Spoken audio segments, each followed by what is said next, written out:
Hey everyone, welcome to another episode of the Unglorified Busy podcast. I'm your host, Howard Blackburn. And before we get started today, I just want to remind you how you can continue to support our show. For you guys watching it over on YouTube, you can simply like and subscribe to the show below. Drop your comments if you've got any questions, if something strikes a chord as we go through today. And of course, you can jump on the link tree in the show notes below to connect with us across our social channels. Today, I want to share with you one of the biggest impacts to our leadership when it comes to sustaining success and our ability to overcome the chaos of busy. As leaders, we can define success in so many different ways. How many of you have had plans in place and then bang, something has just popped up? It could be one of your team members has got COVID. It could be that your head office has reached out and needs something done by the end of the day today. Or maybe your boss has just scheduled a meeting for the sake of having a meeting. Regardless of the challenges, plans and priorities that you had in place, they can easily be pushed back. And before you know it, 5 p.m.'s come around, the end of the day's here, and you've achieved nothing that you intended to. To truly overcome the chaos of busy when it's thrown our way, there's one key pillar of our leadership that just needs to be spot on. In fact, it isn't just crucial to your leadership, it's a foundational pillar to your leadership, your business, your people, and your customer. And that pillar is structure. Right now, if you're struggling to overcome this chaos of busy, these challenges, and you feel like it just keeps to continue happening, well, there's a very high chance that your structure, it sucks. So today I'm going to share with you 3 steps to structural success. Steps to help you work towards a structure that will equip you to overcome the busiest of chaotic distractions and ensure that your business, your people, and your leadership stays on track. The truth is, sure, you may be able to overcome the chaos of busy for the next hour, the next day, but without a solid structure, you will never sustain this success and develop beyond busy leadership long term. A well-designed organizational structure should be an integral part of your planning and performance. Done well, it can have a significant impact on the operations of your business, your leadership, your people, and the customer experience.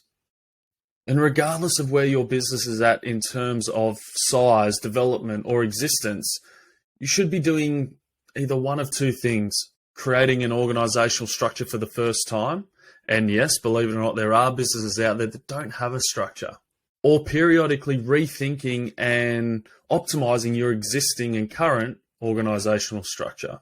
If you're looking at your current structure, it's really important to ask yourself, does it support efficient workflow? Does it work towards people development and business goals? And is it customer-centric? Busy can rear its head in so many different ways. And as we've shared on earlier episodes, we're in control of busy. We make that choice. And today you can make the choice to work on the foundations of your leadership, work on your structure, and either do something with these tips or do nothing. The choice is yours. But let's rip in. Step 1, dream big. If you had a magic wand, what would your dream structure look like? Forget financial impact, forget current team capability. What would this look like for you? Map it out in front of you. Down below in the show notes, there's 2 links to free template creators to assist you in mapping out that structure. Jump on there and check them out. And what does this new structure create for you? For your business, for your people, and for your customer. And once you've mapped out and played around with this, what are the gaps between your current team structure and this dream structure? Or within the Beyond Busy pathway, what I like to call the field of dreams. And then what needs to happen right now for you to empower the possibility of this structure? Now, look, don't get me wrong. There's a high chance that right now, this may not be able to land. And that's okay. Because mapping out what a purposeful, efficient structure looks like for you, for your business and your people, it gives you a plan of where you want to get to. Sometimes we get so clouded in what we can't do that we don't assess and recognize not only what we can do, but more importantly, the output and what our ideal structure could provide. And using these templates makes it visual, giving you a visual understanding of your team lineup. And this impacts your team clarity, your customer, your business performance, and your recruitment because you can see where the gaps are. So dream big. Step 2, build your bench. A team is only as strong as its depth in position. Like any sporting team, if a player goes down injured, isn't fit, gets COVID, we need to have a backup plan in place to ensure that we can continue to perform and at a minimum, allow you as a leader to continue playing your role. When leaders first come to me and we work together, the common theme when we talk about structure is that when someone in their team goes down, the leader just chips in and does the extra. And that can have such a crippling impact on a business, on its people and its customer for at least a week by just doing this for a day.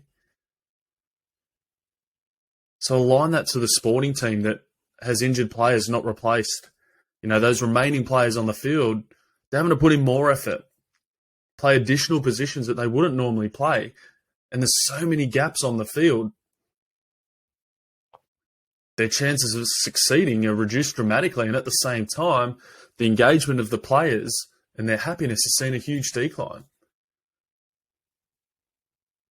You can see the impact of that player short very quickly.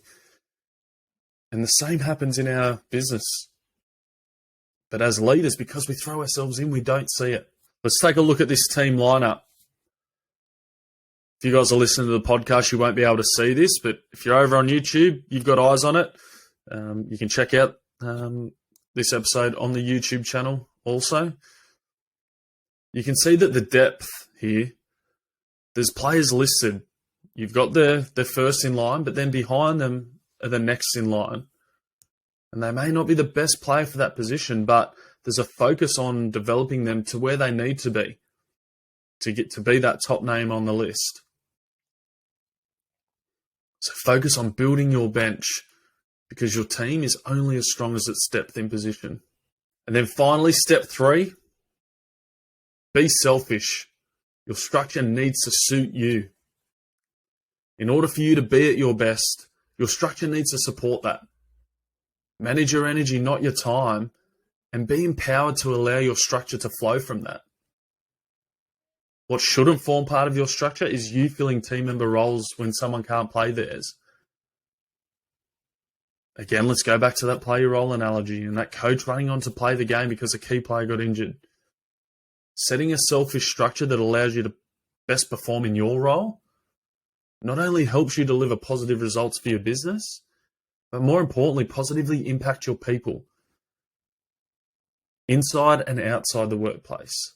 We can get so caught up in busy. However, our key role as leaders is to grow and develop people, and therefore our structure needs to support that. You're in control. You can make this happen. So to recap, step 1, dream big. Step 2, build your bench. And step 3, be selfish and ensure your structure suits you.